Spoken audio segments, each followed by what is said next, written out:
In this video, I'll show you how I made this rustic storage chest made from reclaimed wood.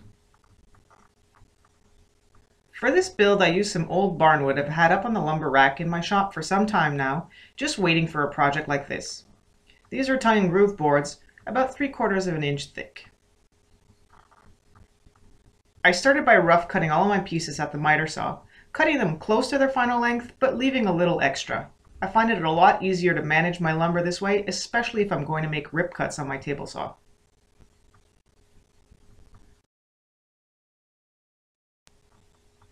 Unfortunately, most of the tongues and grooves from the boards were damaged during the demolition process, so I decided to cut them off. I started by removing all of the tongues and then flipped the boards on the other edge so I could rip them down to 3 inches. With all the boards dimensioned, I made the final cuts to the exact lengths I needed using a stop block on my miter saw. When you're done, you'll have a lot of wood. For details on all the measurements and the cut list for this project, check out my written article. I'll leave a link in the description below. Before assembling the walls, you'll need to make a custom spacer that's the exact same size as the thickness of your wood. To do this, I used a leftover piece of wood to set my fence, then cut the spacer. Each wall is made up of 5 boards stacked together. Once you find a layout you're happy with, use the spacer to align the boards and square them up. I placed another piece on top of the boards, lining up the outside edge with the edge of the spacer, and then secured the boards with some brad nails. I then repeated the same process on the other side. Alright, so here's one of the walls fully assembled. I did the same for all 4 walls, lining up the boards with the spacer and securing with brad nails, making sure to stay clear from the spacer.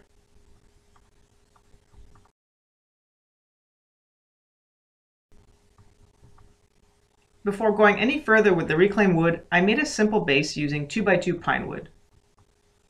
The base will be hidden, so no need to use anything fancy here. Again, you can find all the measurements in the written article that'll be linked in the description below. I first made some pilot holes using a countersink bit. Then I simply assembled the corners using some screws, making sure to use a speed square to get the corners nice and square.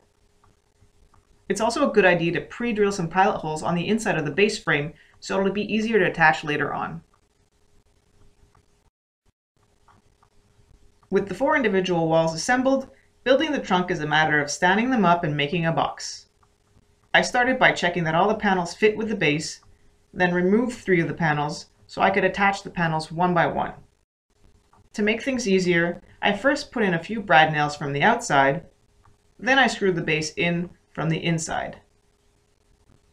Have I told you how much I love this palm driver? I repeated the same process for each of the walls one by one, first adding brad nails from the outside, and then screwing the base in from the inside. Alright, so this is what it looks like when all the walls are assembled. Okay, so next I installed the floorboards. I simply laid them flat and secured them to the 2x2 base using my nail gun.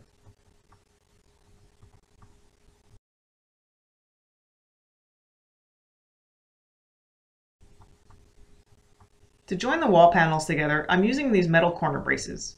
You could also use pocket hole screws or other methods, but I like the look of the visible hardware.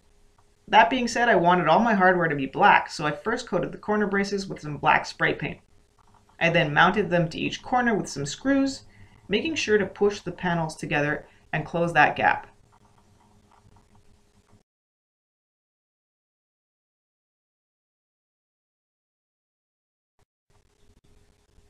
To make the lid, I decided to use concealed pocket screws. I measured and marked on the underside of the boards where I would make the pocket holes. I then used my mini Kreg jig to make all the holes.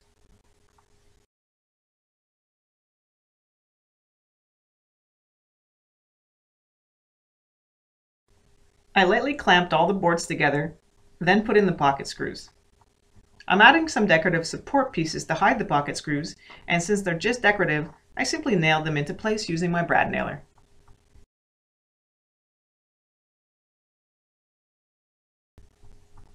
I used 3-inch black hinges to attach the lid to the trunk.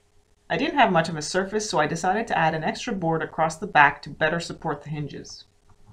I cut the board to size, added a bead of glue, and simply clamped it into place before securing it with brad nails. Next, I traced out where I wanted the hinge to sit and used a chisel to countersink the hinge so it would sit flush with the top of the wood. From this process, I learned that I really need to practice my chiseling skills. After making some pilot holes, I screwed the hinges to the chest, then had a little help so I could screw in the hinges to the lid.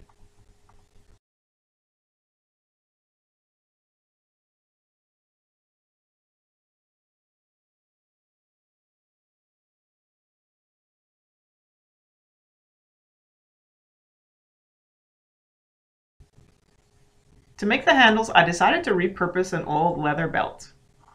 I cut out two 8-inch strips using a utility knife.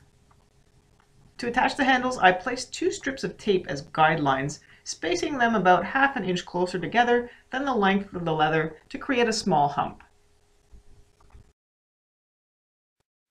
Next, I moved on to the latch, first finding the center of the chest and marking it out. I needed to make a few custom adjustments to fit the latch, and I used my flush cut saw to do this. Next, I simply screwed the latch to the lid, and now my chest will accommodate a padlock, although really I just like the look.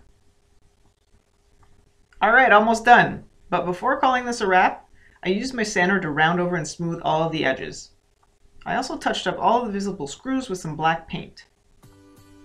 I also wanted a way to hold the lid upright when open. I wasn't sure the best way to do this, but I simply screwed in a piece of rope to both the inside of the lid and the side of the chest, and it seems to be working out pretty good. Hey, I hope you enjoyed this build. I'd love to hear what you think, so feel free to let me know in the comments below. Thanks for watching!